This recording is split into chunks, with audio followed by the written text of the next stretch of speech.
Hello there, everyone. I just happened to be reading one of my favorite books here when you all decided to show up, check things out. Welcome, everybody. This is our third installment of the sponsored Rider Club podcast live experience. So we've done a couple of these now, and we've had a few guests on. Travis Pointer kind of kicked this whole thing off with our first ever live episode.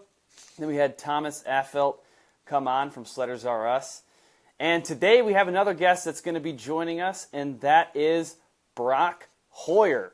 Now, if you are thinking, I've heard that name before, it's true. He's an X Games medalist, one of the first ever in the snow bike world. So he is coming on to chat about dedication. Also, Brock was featured on episode 10 of this show way back in the day. So I'm going to release episode 67 tomorrow. So it's been a little while since we actually had Brock on here. So excited to dive in a little deeper. Just to give you all a little bit of a refresher on what this show is all about. It's trying to show you how to unlock the secrets to motorsport sponsorship. That's not always the easiest thing to do. That's why we get examples from people who have done it, whether it's a sponsor or a rider or a content creator. We try to get examples from them of how they've done this in their life. So it looks like we got a few people popping out right now. Ryan, what's up, man? Good to see you. I saw Travis joined as well. He's probably trying to watch to make sure that people don't show his episode up. It was a good one. There's Travis. Yep. Hey, raising your hand. What I want you to do, too, is if you're already on, I would love it if you could share this with someone else who you might think would be interested in the show. And let us also leave some comments on here, leave some questions. We're going to be going through at the end and doing some Q&A. So make sure that you leave questions throughout. Leave them anytime because I can always go back through, scroll, and find those questions once we get Brock on the call. If you have friends specifically that you want to invite, feel free to do that as well. Yeah, Ryan, shout out. That's right, buddy. That's right, man. So I do want to quick call attention to some of the things that I really have heard positive feedback on the show for. So one is from the live experience, it does offer a little bit different, like a deeper dive perspective. So people have been pretty excited about that.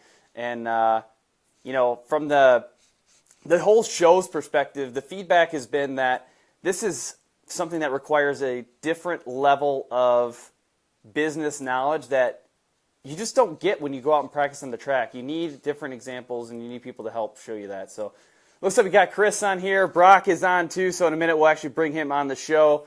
So also, I wanted to ask people, what is your favorite episode? So of all the 67 episodes that are basically out there right now, which one has been your favorite? Go ahead and leave a comment. Travis, I think I know which one yours is going to be, but go ahead and just leave that in the comments as well because I want to hear that feedback. All right, so in a minute, I am going to be bringing Brock on here, and what we're going to do is talk about dedication and how that can help your motorsports marketing program, help your sponsorship program. It's a huge thing. We talk about it all the time on the podcast, but we've never really taken an entire episode and dedicated it to that. So I'm going to actually add Brock on here so you guys can see him. And then conversation. Kevin, what's up? Jason, welcome to the show. Kevin, I also want to know what your favorite episode is, too. Hey! What's up? What's going on? Oh, just traveling. Oh, man, look at that in the trailer. Look at that. Yeah, pulled over on the side of the road, heading home, and make the show. That's awesome, man. Do you know what people call you? Do you know what one of your nicknames is in this world? I don't know. I've got a couple. Hopefully it's a good one. The nicest guy. You're known as like the nicest guy in the sport. Does that make sense? Well, yeah. I kind of live by that.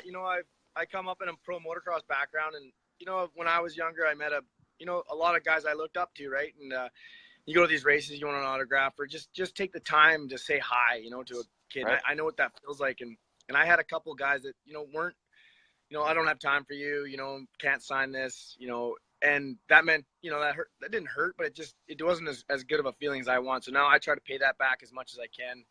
And I've always told myself, whenever I don't have time for a kid to answer questions on social media or anything, or in person, then I'm going to stop doing what I do in the sport.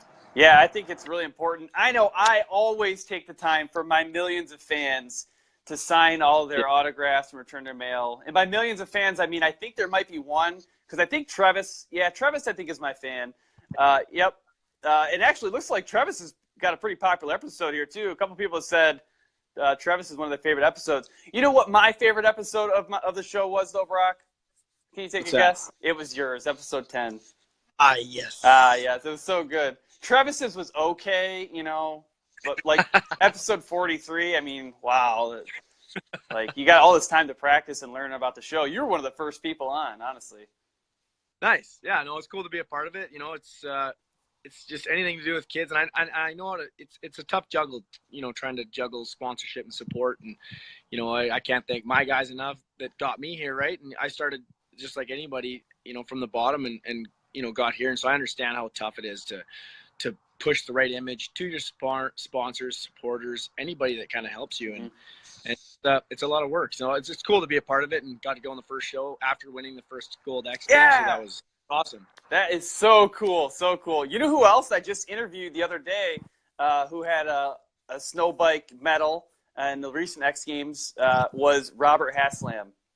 Nice. Yeah, so his episode's coming out in a couple weeks now, but it was good too. So now I could say I've had two snow bike medalists on the show, which is exciting. That's awesome. Yeah, he did a good job. He rode hard, and he put a lot of dedication in. It was pretty cool, and it's cool to watch that. Yeah. So it was. Well, let's get into the topic of this show. I've been super excited to talk about this. I think we may have touched on it back in episode 10 a little bit too, but dedication. So we hear on this show a lot, honestly, is that you have to keep going. You can't give up.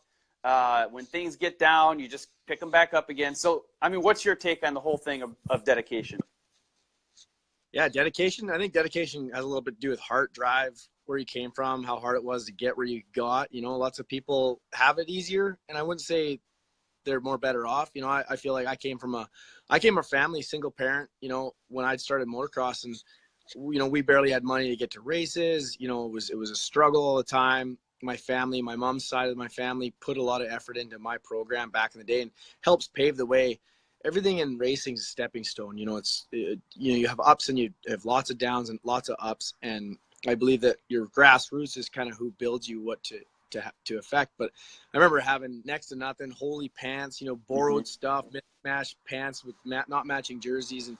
And the dedication part was part of that heart and that drive. And it didn't matter what, I had. It was the joy of the sport. I think the dedication of putting it all down, and and now at a higher level, you've got to dedicate a lot more of your time, a lot less family time, because you're always on the road or traveling or training or riding or racing. So yeah, dedication's huge. If you can't dedicate and take the time to learn it, and really put your full potential to it, it's pretty hard to succeed at a high level. One example of dedication is honestly, like, you're traveling right now. You did not have to do this, right? But, yeah, you pulled over on the side of the freeway or wherever you're at right now. And there's not much snow out here right now. It's some kind of rain, but. Hey, that looks like, are you in Michigan? That looks like the Michigan snow season right there. I called it dirtmobiling this year, but.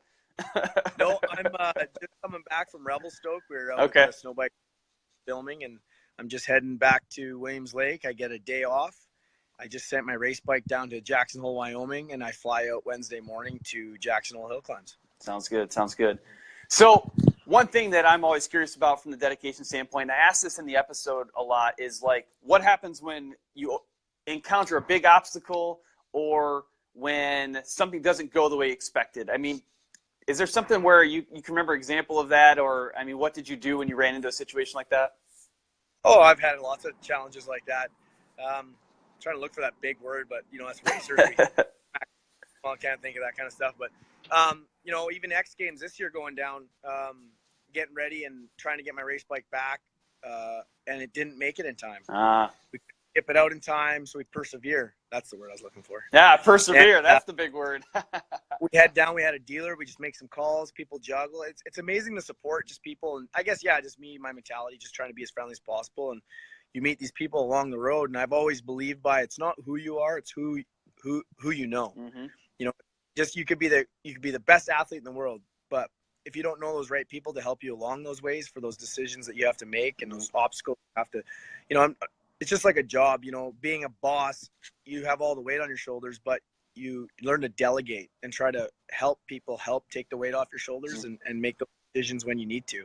And, you know, we had lots of obstacles like that coming into this series and this season. And, you know, you put your head down, right? It's stressful, but yeah, it's the dedication side of it. You love it.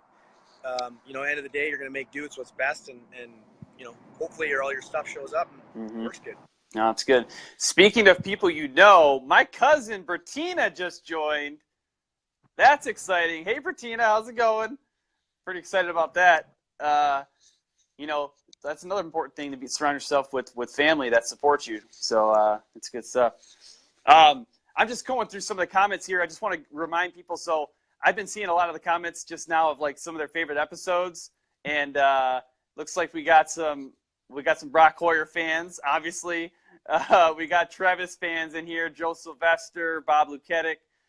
So good stuff. So if people are ready now, go ahead and start leaving some comments around just questions. If you have random questions for me, random questions for Brock, in a minute here after we kind of finish up this topic, we will go through and answer some of those questions too. So feel free to start typing those in, and we'll touch on those in a minute. So Brock, I'm thinking too of the dedication standpoint. It's like just the pure timing. Like how? Oh, look at that, TJ Nielsen. Yep, Brock Hoyer, my hero. So from a pure timing perspective, I hear sometimes people say, I started on a sponsorship journey, and it took me 6 months, a year, 2 years to actually make a connection and turn that into a real relationship. What about that? How does the whole timing factor play into dedication? Well, and it goes all too by the first thing before you ask a sponsor. You know, everyone's if you're getting sponsored by a pizzeria for fuel money or whatever, help you buy grips or get sponsored by a grip company.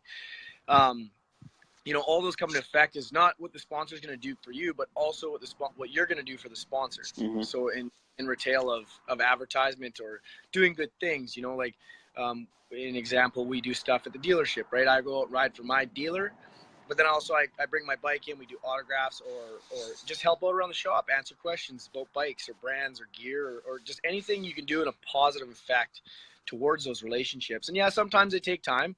I've had sponsors actually just like snow biking, right? No one knew me when I first started. I bought my first timber sled kit, put it all on my Visa. I had one of my best buddies, Derek Christian, rest in peace. He passed away a couple of years ago, but he's my inspiration. And that's another person of dedication is he got me into the sport and and so he let me ride the first one ever. And I was hooked, put it on my Visa. You know, timber sled guys didn't know who I was. And for the first couple of years, it took a long time, that relationship, just like you said. You know, you got to pick away at it. You got to persevere, keep pushing through it, showing them who you are, what you can do, the positive effects you can put on other racers, riders, and the sport. And the biggest thing that I feel that you see is, and then eventually after a couple of years, I was getting a little bit of support. I was getting helped with kits. So it doesn't matter if it's just for a little bit of sponsorship or if it's a lot of sponsorship. I think the biggest thing is the dedication is showing your best side. And I always believed in one philosophy, and this is a Ricky Carmichael motocross philosophy, is you surround yourself with good people and good things happen. Oh, yeah. That's kind of how I try to live my life now. So that's awesome. That's actually a similar phrase to Henry Ford. I'm going to go way off topic for a minute here, but I just got to pull out my Henry Ford example here. So back in the day, he was actually put on trial because people said that he was not competent enough to run his company. Essentially, you know, he had maybe an 8th grade education. He didn't have the skills required to run the company. They were trying to oust him. And while he was on trial, they were asking him all these like trivia style questions.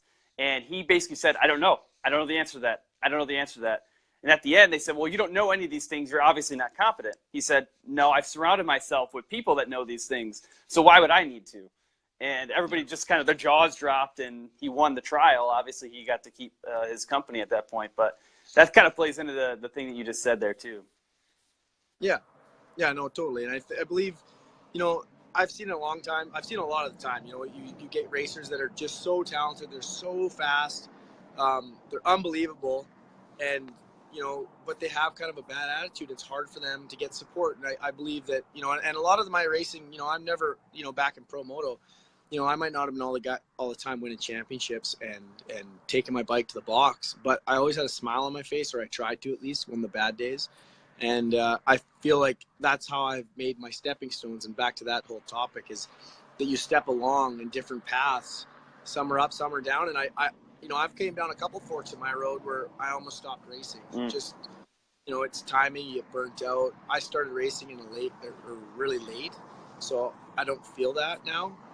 But you see kids get burnt out, and that's one thing you don't want to do. But yeah, for that whole philosophy, it's the biggest thing, you nailed it, you hit it right on the nail on the head.